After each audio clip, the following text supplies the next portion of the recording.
yaxshilab e'tibor beramiz. Yakka liderda shoxdonni kesishda hozir do'stlar birgalikda ko'rsatib boraman. Qaytaramiz do'stlar, zeleniy kesish deyiladi. Mana bu mevali shoxlar turaveradi. Bu yil meva qilgan shoxlarni qaytarib boramiz. Bismillahirrohmanirrohim. Videoga bitta like bosib, qo'llab-quvvatlash davom etinglar. Yaxshilab e'tibor beringlar. Bitta kesdim, mana. Bu yerdan 3 ta shox edi. Bitta kesgandan keyin bitta shoxga qo'ydim do'stlar. Bitta shox qo'ysa yetadi. 2 ta 3 ta qo'yish mumkin emas. Bular eski, mana. Bular eski navdalar. Eski navdadan mevalarni olganmiz, mevalar turibdi. Yangi navdasiga qo'yamiz. Bu yangi navdasi, yaqindan ko'rsatinglar. Bu yangi navdasi oktyabr oyigacha do'stlar 60 sm, 70 sm o'saveradi. Xullas, shu eski navdalarni olib tashlaymiz. Bu yangilari qolaveradi. Yangilar ichida unaqa ko'rsating.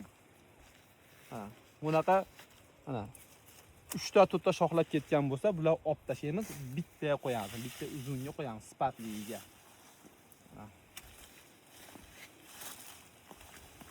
Yakka liderda kesish oson emas. Sababi 1 yilda 2 marta kesiladi. 1 yilda 2 marta kesiladi, sentyabr oyida ham kesiladi.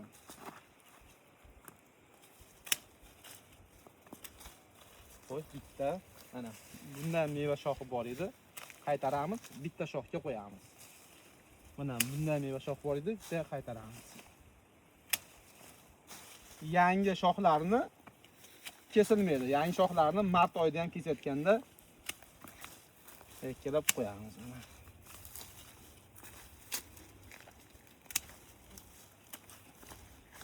Shoxni qo'yayotganda mana oralig'i 20-25 sm bo'lishi kerak. Undan qisqa bo'lib ketsa, meva zichlashib ketadi, sifat bo'lib ketadi. Tepalarni ham olamiz, bitta qo'yamiz. Ko'rsatinglar uni ham mana. Imkon boricha eng oxirdagi, mana, eng oxirdagi ko'ryapti mana kishini ham. Eng oxirdagi navdaga qo'ysangiz, mana tanasiga yaqinlashadi, yiriroq bo'ladi. Uni olib tashlaymiz. Barni olavering. Hozir kesib bo'lgandan keyin holatini ko'rsataman.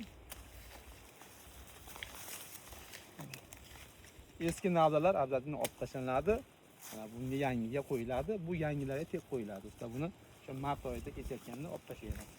Tepasida bu so'rovchini tayini olamiz.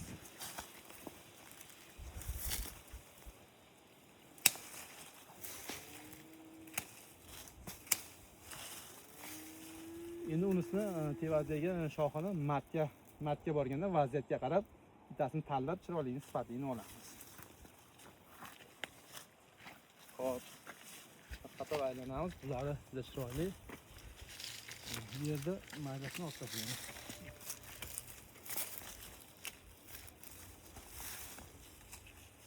Daraxtni hozir kesilgan holati bo'ldi. Xudo xolasa quyosh nuri ham yaxshi tushadi. Buları 2027-yilda bahor oyiga yaxshi ko'ptaylab berib, yirik bo'lib, mana bu o'zi 50 sm bo'ldi. Bular 70-80 bo'lsa, mana shu 70-80 metrda 6 ta yo 5 ta meva qo'yamiz. Qancha yiriklashsa kaltaymiz, shuncha yirikroq bo'ladi meva. Hozir kesganimiz sababi do'stlar, imkon boricha tanasiga yaqinlashtirdik mevalarni.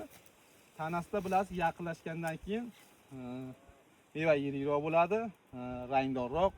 Quyoshda ochiq havoda yaxshi pishadi, rang oladi, mana ochiqlikda. Bitta stolda kesishda xuddi shunaqa qilib kesishni tavsiya beraman.